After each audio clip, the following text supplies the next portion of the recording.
Hey everybody, welcome back. Apologia, 8th grade physical science, week 23, day 4, textbook pages 393 to 397, notebook pages 329 and 330. This is the beginning of module 11, physics, electricity, and magnetism.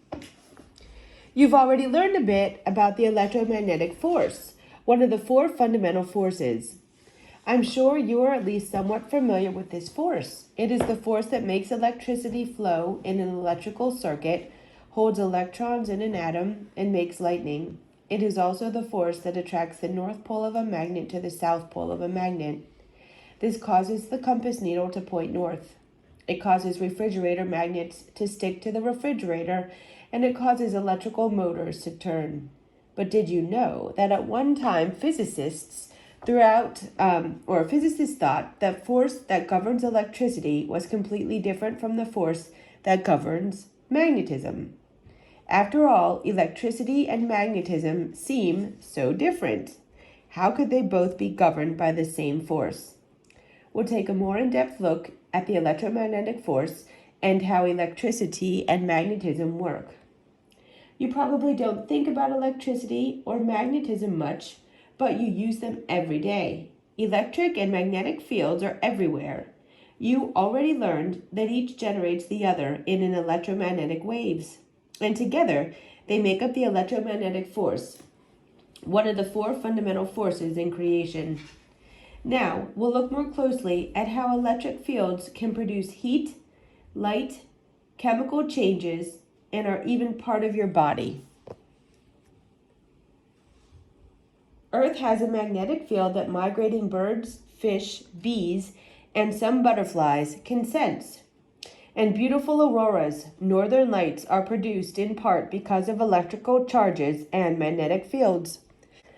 These are the auroras, which are energetic, electrically charged electrons accelerating along magnetic field lines into the upper atmosphere where they collide with gas atoms, causing the atoms to give off light.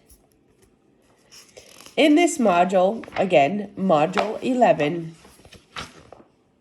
we will read about the following main ideas. We're going to have a detailed look at the electromagnetic force, at electric charge, electric circuits, as well as magnetism.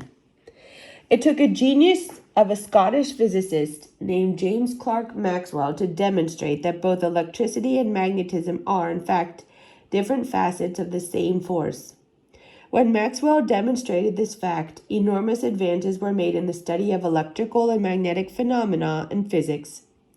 As a result, many people refer to Maxwell as the founder of modern physics.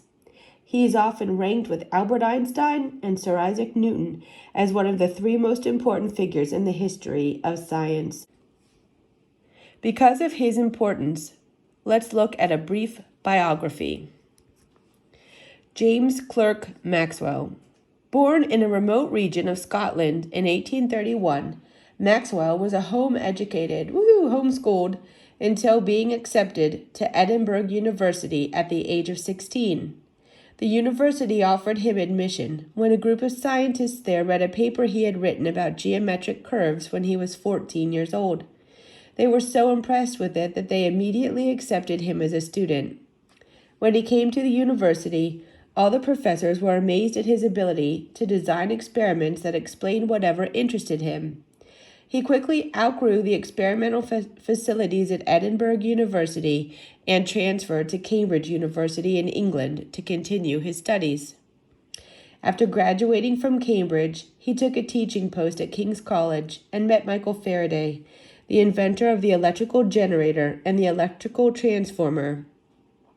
Although great with experiments, Faraday lacked the mathematical insight of Maxwell. Together, they made a great team. Maxwell put Faraday's theories on a firm mathematical foundation, and as a result, real advances were made in the study of electricity and magnetism. When he was 42, he published a book titled Treatise on Electricity and Magnetism. In it, he used 40 mathematical equations to show that electricity and magnetism were indeed governed by the exact same force. As with most revolutionary works, it was not accepted right away. The later experiments of Heinrich Rudolf Hertz lent so much weight to Maxwell's work, however, that it eventually became the guiding force of electromagnetic study. With time, Maxwell's 40 equations were reduced to only 4, but they still bear that name, Maxwell's equations. With 2 to 4 years of post-calculus mathematics, you can begin to understand Maxwell's equations. James Clerk Maxwell was also known for many other things. He provided the mathematical foundation for the kinetic theory of gases, which allows chemists and physicists to explain the behavior of a gas under almost any set of conditions. That theory was later expanded to apply to all matter. It is now called the kinetic theory of matter, and you learned a little bit about it in Module 2. In addition, Maxwell was the first to explain how we see in color, which led him to be able to make the first color photograph in 1861. Maxwell also developed several advances in the field of thermodynamics, which you will learn about in chemistry. Clearly, Maxwell is a genius of the caliber of Newton. Like Newton, he was also a devoted Christian.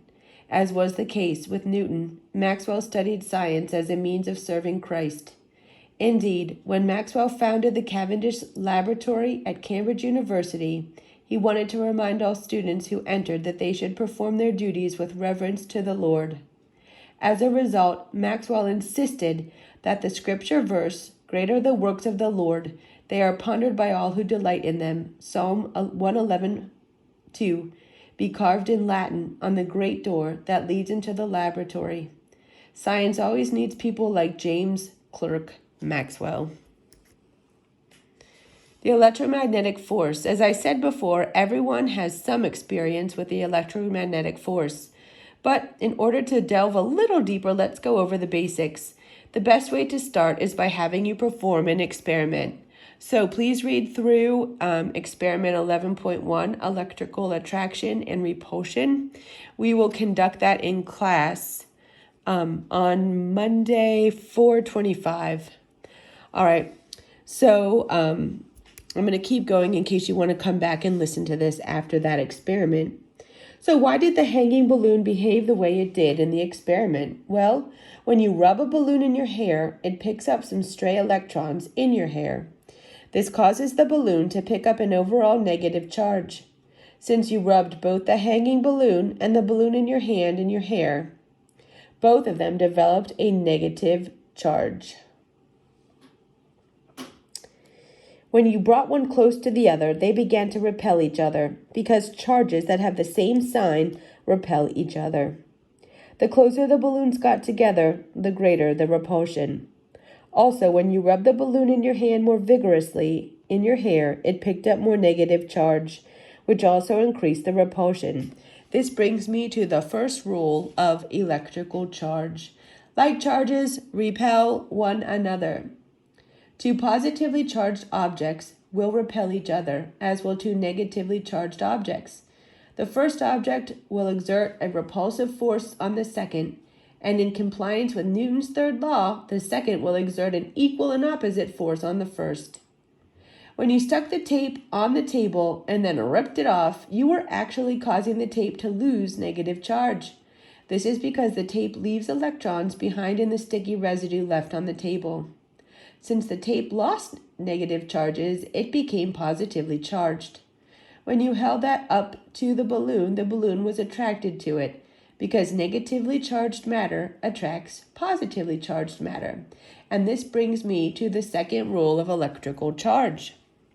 Opposite charges attract one another. When a negatively charged particle is in proximity to a positively charged particle, a mutual attractive force will develop. The first will exert a force on the second, and in compliance with Newton's third law, the second will exert an equal and opposite force on the first. The experiment you performed also demonstrated the way the force between electrically charged particles changes under different conditions. For example, the more vigorously you rubbed the balloon on your hair, the more charge it collected, and, as a result, the stronger it repelled the other balloon. Thus, The larger the electrical charge, the stronger the force. Also, the closer you brought the balloons together, the stronger the repulsion became. That's because the force between electrical charges increases the closer the charges are to one another. All right, so here's a question. Why does your hair stick to a balloon? Well, when you rub the balloon in your hair, the balloon picks up electrons, making it negatively charged. Because your hair loses electrons, it became positively charged. And we know that opposite charges attract one another.